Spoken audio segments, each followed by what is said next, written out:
सुनिए डॉक्टर श्याम सुंदर पराशर जी का अनमोल वचनों से निर्मित यह भागवत कथा, जिसमें हमारे गुरुदेव भगवान जी के द्वारा शाश्वत नियमों का वर्णन किया गया है। तो हमारी इस कथा को सुनिए, मनन कीजिए और अपने जीवन में धारण करने की चेष्टा कीजिए। जय श्री राम। राधे राधे। ये तो बताओ सरकार, भगवान बोले आप वही करो जो शास्त्र कहते हैं। तस्मात् शास्त्रम प्रमाणम ते, शास्त्र जो कहे वही करना चाहिए। तो शास्त्र क्या कहते हैं? बोले शास्त्र की आज्ञा है कि ब्राह्मण कितना भी गया गुजरा हो पर उसको मारना नहीं चाहिए। ब्रह्म बंधुर न हंतव्य। तो सरकार फिर हमारी प्रतिज्ञा का क्या होगा? भगवान बोले तुम क्षत्रिय हो, प्राण जाए पर वचन न जाए, अपना वचन मत तोड़ना।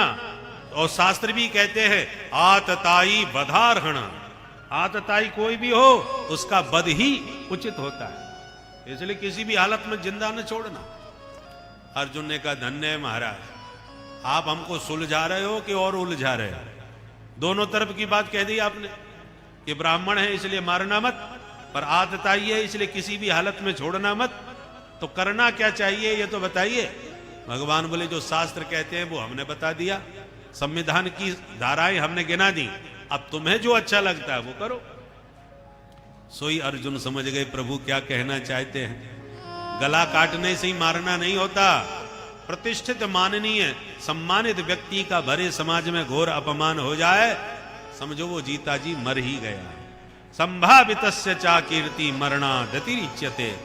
अश्वत्थामा के सिर से चमकती मणि को निकाला और धक्का मार करके भगा दिया। स्थानान्यर्यापणम तथा, यही मृत्यु है। अर्जुन की प्रतिज्ञा भी रह गई और वध भी पूरी तरह से नहीं हुआ, ब्राह्मण के भी प्राण बचे। परंतु अश्वत्थामा ने इस अपमान का बदला लेने का प्रण कर लिया कि इस वंश में किसी को छोड़ूंगा नहीं। वैसे तो कोई बचा नहीं, परंतु अभी अभिमन्यु वीर गति को प्राप्त हो गया, पर उसका बेटा पैदा होने वाला है। उसकी पत्नी उत्तरा अभी है, उससे जो संतान होगी उसी से वंश वृद्धि होगी। इसलिए अश्वत्थामा ने ब्रह्मास्त्र छोड़ दिया उत्तरा के गर्भ को नष्ट करने के लिए। इधर भगवान पांडवों से विदाई मांगने लगे, भैया अब तुम अपना घर संभालो, हम अपने चले द्वारका।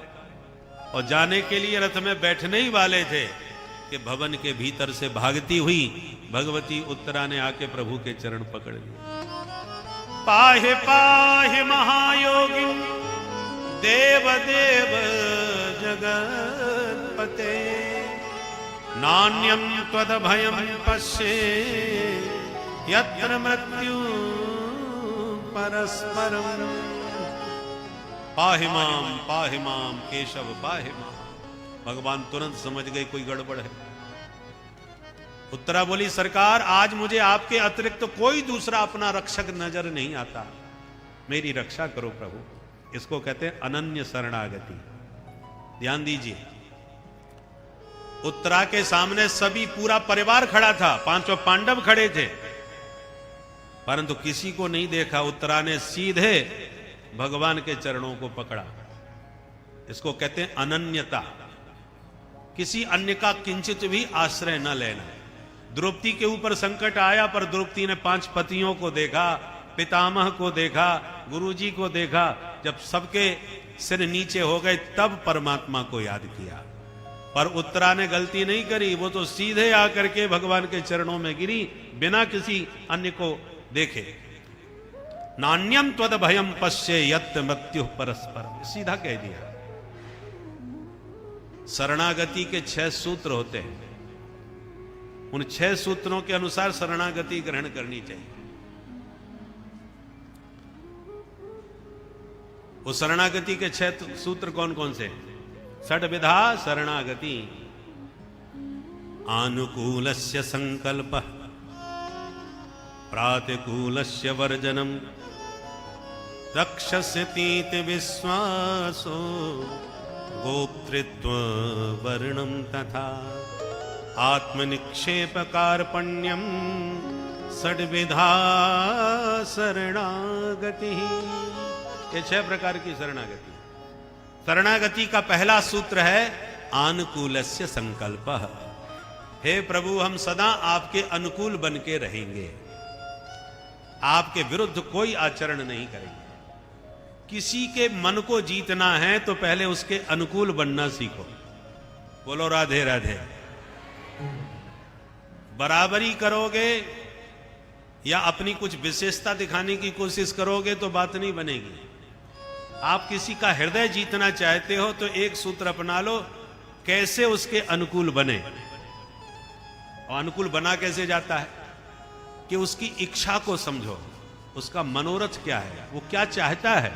जो चाहता है उसको समझो, अनुभव करो, और उसको कहने से पहले ही उसके अनुसार उसके मनोनुकूल काम हो जाए, आप उसका हृदय जीत लोगे। बोलो राधे राधे। अब आपने गुरु जी को देखा अपने गुरु भाई के यहाँ, गुरु भाई ने बड़ी जोरदार सेवा करी। बैसाख में आए थे गुरु जी, उसने ठंडे पानी से खूब चरण धुलाए, खूब आरती करी और खूब चकाचक माल छनवाया। अब आपने मन में संकल्प लिया गुरु जी को हम भी घर बुलाएंगे और ऐसी पूजा करेंगे। अब गुरु जी आ गए आपके यहाँ मकर संक्रांति पे, कड़ाके की सर्दी पड़ रही थी, गर्मा गर्म मोजा पहन करके गुरु जी ठठुरते हुए पहुंचे। अब आप बोले गुरु जी सेवा होगी आपकी, और बिल्कुल वैसी ही होगी, पहले तो मोजा उतारो, आपको चरण धोने। गुरु जी बोले बेटा आप ऐसी जुकाम खांसी हो रही है, सर्दी से परेशान है, अब तू ऐसे ही हाथ जोड़ ले। अरे नहीं नहीं गुरु जी, विधि विधान से होगी बिल्कुल उसी तरह। अब गुरु जी चाहे जुकाम से परेशान हो चाहे खांसी से परेशान हो, हम तो चरण धो के ही रहेंगे। अब गुरु जी प्रसन्न होंगे क्या? और फिर गुरु जी भोजन के लिए बैठे, सो तमाम प्रकार की मिठाइयाँ, महाराज ये बुंदेलखंड की ये प्रसिद्ध मिठाई है, और ये कचौड़ी है और ये पकौड़ी तमाम रख दी है। गुरु जी ने कहा बेटा हमको डायबिटीज हो गई है, पिछले महीने पता चला है, अब ये मिठाई हम नहीं खा सकते। अरे वाह गुरु जी, हमने तो रात भर आपके लिए कितनी सारी मिठाइयाँ बनाई और सब बेकार मेहनत हो जाएगी, हमारा थोड़ा थोड़ा एक एक पीस खाना है बस, ज़्यादा नहीं। अब गुरु जी की डायबिटीज चाहे बढ़ जाए चाहे गुरु जी जैसी आराम हो जाए, हमारी मिठाई गुरु जी को खानी पड़ेगी। अब बताओ इससे कभी गुरु प्रसन्न होते हैं? अरे भाई किसी को प्रसन्न करना है तो वो क्या चाहते हैं वैसा करो। आप क्या चाहते हो गुरु जी वैसा करें, हम प्राय ऐसे ही चाहते हैं। गुरु जी ने हमारी नहीं मानी, गुरु जी ने हमारी ये बात नहीं मानी। अरे गुरु जी को तुम्हारी बात माननी चाहिए कि तुम्हें गुरु जी की माननी चाहिए? इसलिए हम गुरु जी को बहुत मानते हैं पर गुरु जी की एक नहीं मानते, तो क्या गुरु जी प्रसन्न होंगे? इसलिए किसी को प्रसन्न करना है तो पहले उसके अनुकूल बनो। अनुकूल तभी बनोगे जब उनकी इच्छा अनुसार चलोगे। बोलो जय सिया राम।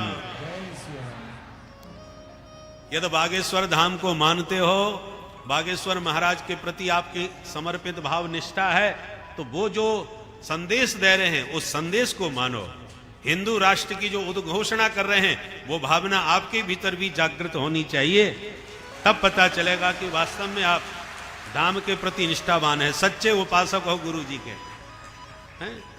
वो जो संदेश देते हैं उसको हृदयंगम करो तो गुरु जी का हृदय आप जीत लोगे। और हम लोग गुरु जी की कम मानते हैं, अपनी गुरु जी से ज्यादा मनवाते हैं, तब कभी कोई प्रसन्न नहीं हो सकता। इसलिए पहला सूत्र याद रखो, आनुकूलस्य संकल्पः, हम सदा आपके अनुकूल बन के रहेंगे। और दूसरा सूत्र है प्रातिकूलस्य वर्जनम, गुरु जी आपको जो पसंद है नहीं है उसे हम कभी भी स्वीकार नहीं करेंगे। गुरु जी कहते हैं तंबाकू नहीं खाना चाहिए, तो हमारा संकल्प है आज के बाद हाथ नहीं लगाएंगे। गुरु जी कहते हैं पीना नहीं चाहिए, तो आज से हम बोतल को हाथ नहीं लगाएंगे, हैं? तब तो आप गुरु जी को मानते हो। गुरु जी ने कहा है माता पिता की सेवा करो, मैया बाप की सेवा करो, मथाई बाप की, हैं? तो मथाई बाप की सेवा की आज्ञा दे रहे हैं, तो आप जाकर के भले ही पिताजी तुम्हारे कुछ ना आपकी सुनते हो न मानते हो, कितना भी क्रोध करते हो, पर गुरुजी ने कहा है, बागेश्वर बाबा ने कहा है, तो चाहे गुरुजी हमारे पिताजी हमें मारें पीटें, चाहे माताजी उल्टा सीधा कुछ भी कहें, हमारे गुरुदेव की आज्ञा है तो हम तो इनकी सेवा करेंगे, तब आप वास्तव में मानते हो। यह है निष्ठा, वचन के प्रति दृढ़ता। प्रातिकूलस्य वर्जनम, जो हमारे गुरुजी को पसंद नहीं है उसे हम कभी भी पसंद नहीं करेंगे। और तीसरा सूत्र है रक्षिष्यतीति विश्वासः। हमारे बजरंगबली बालाजी महाराज हमारी सदा रक्षा करेंगे, ये हमें पूरा विश्वास होना चाहिए। भरोसो दृढ़ इन चरणन के, अविश्वास ना हो करेंगे कि नहीं करेंगे, अविश्वास नहीं होना चाहिए। एक बार उदयनाचार्य जी नैयायिक थे, बहुत अच्छे, सनातन धर्म के बहुत अद्भुत विद्वान, न्याय के। शास्त्रार्थ हुआ तो बौद्धों से शास्त्रार्थ करते करते बौद्ध हार गए सब। तब एक शर्त रखी उदयनाचार्य जी से महाराज, बोले महाराज यदि आपके वेद शास्त्र सब सत्य हैं तो आप इस पहाड़ से कूद पड़ो, यदि जिंदा बचोगे तो हम भी बौद्ध धर्म स्वीकार, हम बौद्ध धर्म त्याग करके हम भी तुम्हारे सनातन धर्म को स्वीकार कर लेंगे, मान जाएंगे कि सचमुच तुम्हारा ईश्वर है। बोले अच्छा ये बात है? बोले हाँ। तो चढ़ गए पहाड़ के ऊपर उदयनाचार्य जी महाराज और बोले यदि वेदादि शास्त्र सत्य हैं तो भगवान मेरी रक्षा करें, और यों कह के मार दी छलांग और पहाड़ से नीचे गिरे, कुछ नहीं हुआ महाराज, बाल बांका नहीं हुआ। तालियां बज गई महाराज, और बौद्धों की आंखें फटी रह गई। ये तो कमाल कर दिया बाबा जी ने, प्राणों की बाजी लगा दी। हुआ तो कुछ नहीं, पर थोड़ी सी उनकी जो पैर की जो उंगली होती ना, सबसे छोटी उंगली, वो थोड़ी सी छिल गई, थोड़ा सा उसमें थोड़ा सा चोट लगी, बाकी बिल्कुल ठीक।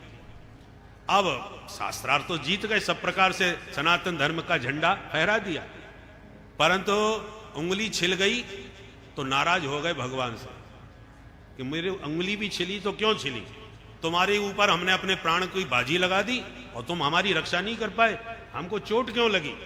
जबकि थोड़ी, अब इतने ऊंचे पहाड़ से गिर के केवल अंगुली छिल गई, इसी पर नाराज हो गए। सीधे जगन्नाथ भगवान के दरबार में गए तो भगवान डर गए, ये बाबा बहुत खतरनाक है, न जाने कितनी गाली सुनाएगा। सो भगवान के किवाड़ बंद हो गए और बंद किवाड़ करके भगवान भीतर चुप गए। और उदयनाचार्य जी गए तो बोले कि नहीं, दरवाजा बंद है, अभी ठाकुर जी आराम कर रहे हैं, नहीं मिलेंगे। सो और ज्यादा गर्मी खा गए और भगवान से ही नाराज होकर के बोले कि तुम ऐश्वर्य मदमत्तोसी माम अवज्ञाय वर्तसे प्राप्ते तु बौद्ध समय मदहीना तवा स्थिति ही। तुम ऐश्वर्य के मद में कुछ ज्यादा ही मत वाले हो गए हो, मुझे देखकर किवाड़ बंद करके बैठ गए। पर याद रखना, जब बौद्ध तुम्हारा खंडन करेंगे तो ये उदयनाचार्य ही आपको बचा पाएगा, नहीं तो आपकी मूर्तियां सब ये बौद्ध लोग समुद्र में बहा देंगे। मैं ही तुम्हारे श्री विग्रह की रक्षा करने वाला हूं। मदहीना तवा स्थिति, तुम्हें बचाने की जिम्मेवारी मेरी है, और तुम हमको देख करके किवाड़ बंद करके घुस गए। इतने नाराज होकर भगवान को ललकारा कि ठाकुर जी के किवाड़ तुरंत खुल गए और ठाकुर जी सामने प्रकट हो गए। बताओ, भक्तों से भगवान भी घबराते। जब डांट लगाई तो किवाड़ खुल गए, भगवान से शिकायत करी, ये बताओ तुम्हारे लिए मैंने प्राणों की बाजी लगाई, मेरी उंगली कैसे छिल गई? तब भगवान बोले पहले ठंडे हो जाओ फिर बताते हैं। बोले नहीं, मेरे को अब कोई क्रोध नहीं है, आप, मैं बिल्कुल शांत हूं, पर सही सही बताओ मेरे को चोट क्यों लगी? तो भगवान ने कहा बाबा, आपने कहा कि यदि वेदादि शास्त्र प्रमाण हैं, सत्य हैं, तो भगवान मेरी रक्षा करे। आपने यदि क्यों लगाया? क्या तुम्हें अविश्वास था मेरे ऊपर? ये जो यदि जो लगाया, ये थोड़ा सा अविश्वास इसमें झलक रहा था, इसलिए तुम्हें थोड़ी सी चोट लगी। कहने का मतलब है कि जितना दृढ़ता से विश्वास भगवान में होगा, भगवान उसी विश्वास के साथ आपकी सदा रक्षा करेंगे, सदा आपको संभाल के रखेंगे।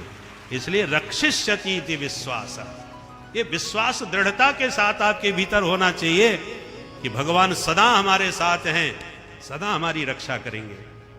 ये तीसरा सूत्र है। और चौथा सूत्र क्या है?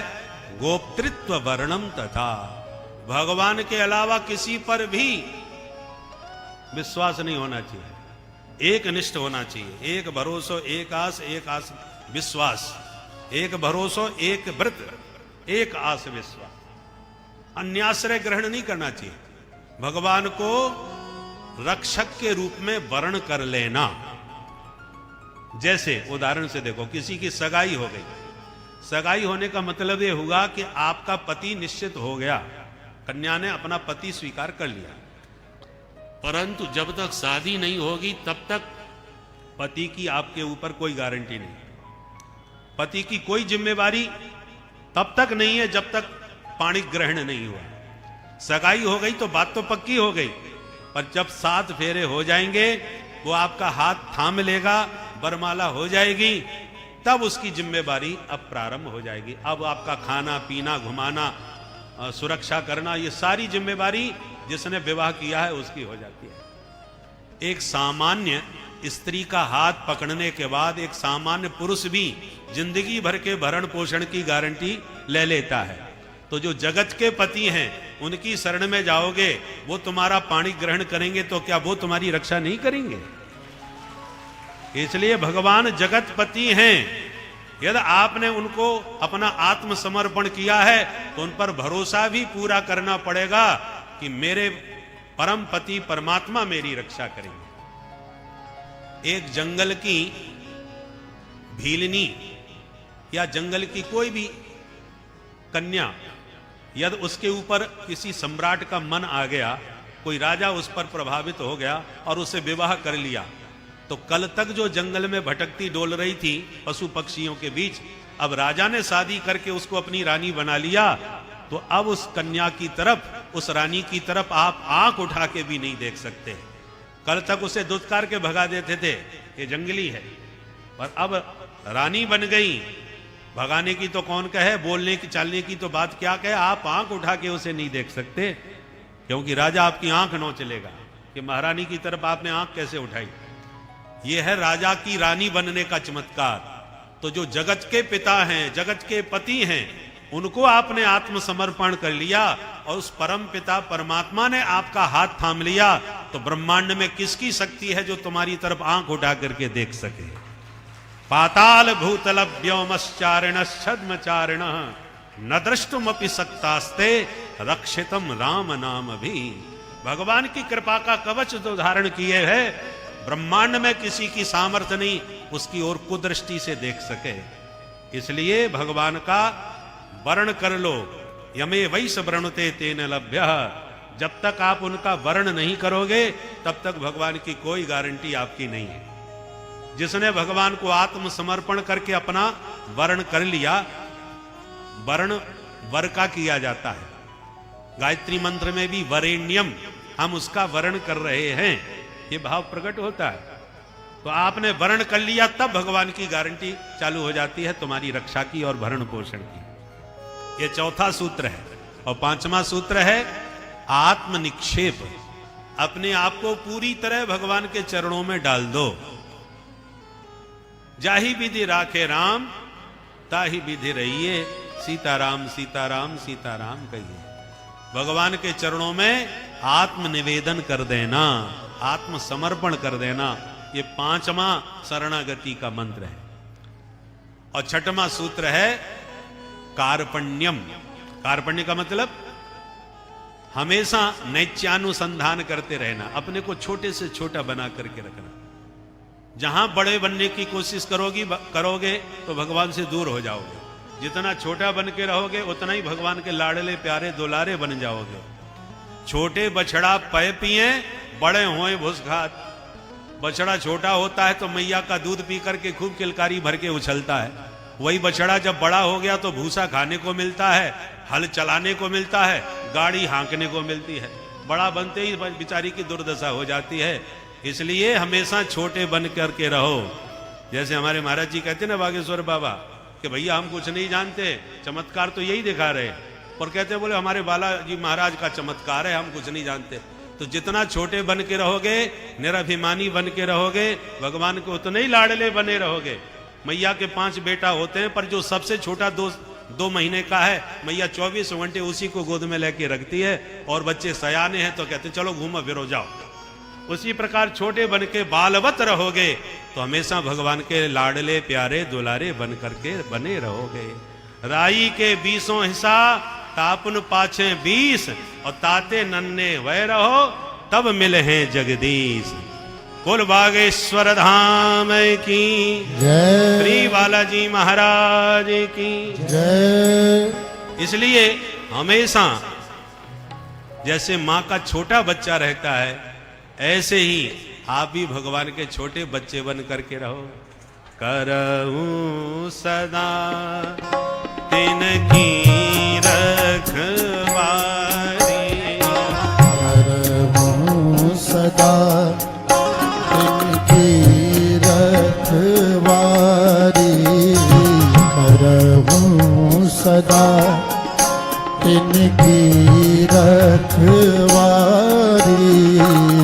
करहूं सदा तिनकी रखवारी।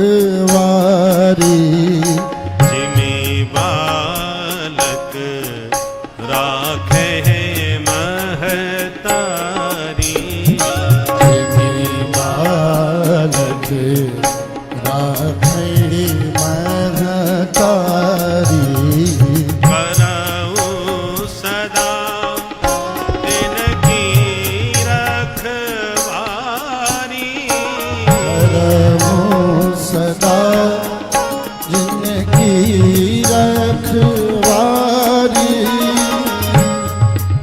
माता श्री पधारी हैं, आप लोग दर्शन कर ही रहे हैं, पर खड़े मत होइए, बैठ जाइए ताकि सबको दर्शन हो। अपनी अपनी अब माता जी की ही बात चल रही है, इसलिए माता जी प्रकट भई हैं। अब माता जी प्रकट हो गई तो इनके पुत्र भी प्रकट होंगे, और आप परेशान मत होइए, बैठ जाइए। बैठ के ही दर्शन कीजिए ताकि सबको दर्शन मिले। करऊं सदा तिनकी रखवारी, करहूं सदा जिनकी रखवारी, जिमी बालक राखे महतारी, जिमी बालक राखे महतारी। तो भगवान के छोटे बालक बन के रहो तो जिंदगी में सदा मस्त रहोगे, और जितने होशियार बनोगे उतने भगवान से दूर चले जाओगे। इसलिए इसका नाम है कार्पण्यम। हनुमंत लाल जी में क्या विशेषता है? हनुमान जी अपने मुंह से अपनी विशेषता थोड़ी बताते हैं। गोस्वामी जी से पूछो, हर मामले में नंबर 1। पहलवानों की बात करो तो कितना बल है? बोले अतुलित बल धामम। इनमें कितना बल है कोई तौलने की तराजू ही नहीं है। पर जो ज्यादा पहलवान होते हैं वो बहुत बुद्धिमान नहीं मिलेंगे आप। पहलवान लोग हैं ना, भैंस का दूध पीते हैं, खूब कसरत करते हैं, तो उनके पास बुद्धि उतनी ज्यादा नहीं होती। कोई पहलवान बैठे हो तो बुरा मत मानना, प्रायः देखने में यही आता है। वो लड़ना भिड़ना तो जानते हैं, दिमाग का काम ज्यादा नहीं करते। परंतु हनुमंत लाल जी पहलवानों में भी अतुलित बल धाम, और बुद्धिमानों में भी बुद्धिमताम वरिष्ठम। बुद्धिमानों में भी नंबर 1 वरिष्ठ हैं। और पढ़े लिखे ज्ञानियों की बात करो तो ज्ञानी नाम अग्रगण्यम, और भक्तों की बात करो तो रघुपति प्रिय भक्तम। अंत में कहना पड़ा तुम्हारे कहां तक गुण गिनाए? सकल गुण निधानम। जितने दिव्य गुण हैं सब एक साथ आप में विराजमान है महाराज। ऐसे सकल गुण निधान है हमारे बालाजी महाराज। परंतु जब विभीषण जी ने लंका में पूछा कि सरकार आपका परिचय क्या है, तो हनुमान जी ने अपने मुंह से अपना परिचय क्या दिया? बोले कपि चंचल सब ही विधिहीना। हम तो बंदर जाति के हैं, स्वभाव से ही चंचल हैं, विधि विधान कुछ आता नहीं हमको। और हम तो इतने गए गुजरे अभागे हैं कि सवेरे सवेरे कोई नाम हमारा ले ले तो उसे भोजन नसीब ना हो गए। प्रात ले जो नाम हमारा, और तही दिन ताही न मिलही आहारा। उसे भोजन नहीं मिलता। असमय अधम सखा सुनु, मोहु पर रघुवीर, कीन्ही कृपा सुमिरे गुण, भरे विलोचनी। अपने मुख से अपने बारे में क्या कहते हैं? असमय अधम, मैं इतना गया गुजरा हूं। मित्र के नाम लेने वाले को भोजन नसीब नहीं होता, पर फिर भी हम जैसे अभागों पर भी राम जी ने कितनी बड़ी कृपा करी, और इतना भगवान की कृपा का स्मरण करते भरे विलोचन नीर, गदगद कंठ हो जाते हैं, सजल नेत्र हो जाते हैं। ये हनुमान जी का स्वरूप है। इसको कहते हैं कार्पण्य, विनम्रता। जितना वजन बढ़ जाता है पल्ले में तराजू के, वो उतना ही नीचा हो जाता है। कम वजन वाला ऊपर उठने लगता है, भारी वजन वाला झुकने लगता है। उसी प्रकार आप में जितनी गुणवत्ता आएगी, जितनी विशेषताएं आपके जीवन में आएंगी, उतना ही विनम्रता आपके जीवन में प्रकट होने लगेगी। विद्या ददाति विनयम और विनयात याति पात्रता। जितने विद्वान होंगे उतने विनम्र बनोगे, विनम्रता से जीवन में पात्रता आएगी, और पात्रता के अनुसार ही धन आएगा। पात्रता धनम आपनोति और धनात् धर्मम ततः सुखम। पात्र को ही धन मान प्राप्त होता है, अपने चाहने से थोड़ी मिलता है। हर व्यक्ति चाहते हैं कि हम प्रसिद्ध हो जाएं। कुछ लोग प्रसिद्धि के लिए न जाने कितने कितने कारनामे करते हैं, परंतु जब कृपा पात्र के ऊपर वास्तव में जब कृपा बरसती है, तो वो चाहे न चाहे जबरदस्ती उसकी प्रसिद्धि होती चली जाती है। उसके चाहने से थोड़ी मिलती है। चाहते तो सभी हैं प्रसिद्धि, पर मिलती किसको है? जिसको भगवान पात्र समझते हैं। बोलो जय सिया राम। सिया राम। सूर्य कितना भी अपने आप को छुपाना चाहे कि हम कुछ नहीं है, पर उसके चाहने से क्या होता है? सूर्य प्रकट होगा तो प्रकाश अपने आप ही होगा, वो चाहे या न चाहे। उसका तेज कहां छुपेगा? उसी प्रकार जो वास्तव में पात्र होते हैं, उनको भगवान प्रसिद्धि भी प्राप्त कराते हैं और धन मान दोनों ही देते हैं। पात्रता धन आपनोति, और पात्र को जब धन मान प्राप्त होता है, तो उस धन के द्वारा धनात् धर्मम, उस धन के द्वारा वह धर्म में उस धन का प्रयोग करता है। पात्र को धन मिलेगा तो धर्म का आचरण करेगा, कुपात्र को धन मिलेगा तो मतवाला होकर के उसका दुरुपयोग करेगा। जितनी बुराइयां हैं वो भी धन से ही आती है, और जितनी अच्छाइयां हैं वो भी धर्म के द्वारा।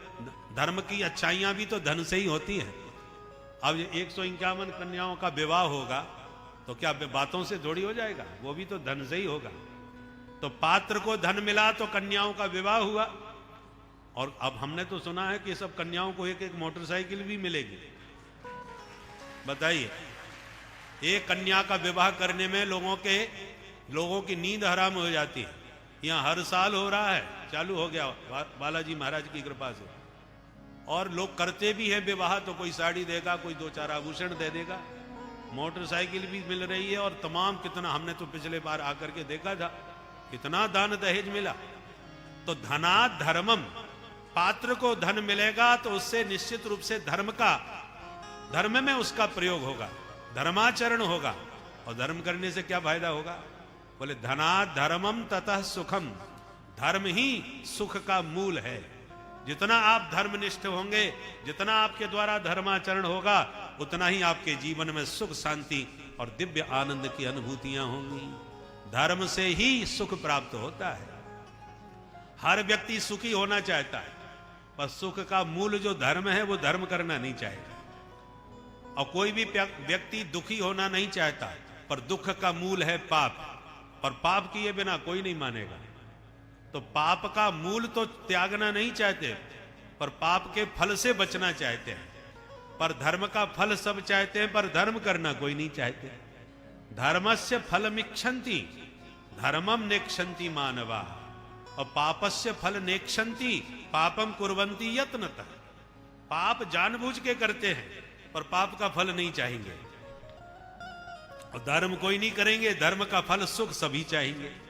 इसलिए याद रखिए, सचमुच सुखी होना चाहते हो तो परमात्मा ने जो आज्ञा दी है उस आज्ञा का पालन करना हमारा धर्म है। उस धर्म का आचरण करोगे तो सुख निश्चित आपके जीवन में आनंद और विभिन्न प्रकार की दिव्य अनुभूतियों के साथ आएगा। तो धनात् धर्मम ततः सुखम, इसलिए पात्र को ही सब कुछ अपने आप। जैसे समुद्र नहीं चाहता कि मुझे पानी मिले, वो मेरे पास पहले ही पानी भरा हुआ है, फिर भी नदियां अपना पानी समेट समेट के समुद्र में ही डाल रही हैं। जिम सरिता सागर में जाई, यद्यपि ताहि कामना नहीं। वो नहीं चाहता, फिर भी सरिताओं का जल समुद्र में क्यों जा रहा है? क्योंकि तेहि सुख तही प्रकार सुख संपत्ति बिना ही बुलाए, धर्मशील पर जाए सुहाए। तिम सुख संपत्ति बिना ही बुलाए, उसी प्रकार सुख संपत्ति बिना बुलाए धर्मात्मा के पास दौड़ी चली आती है।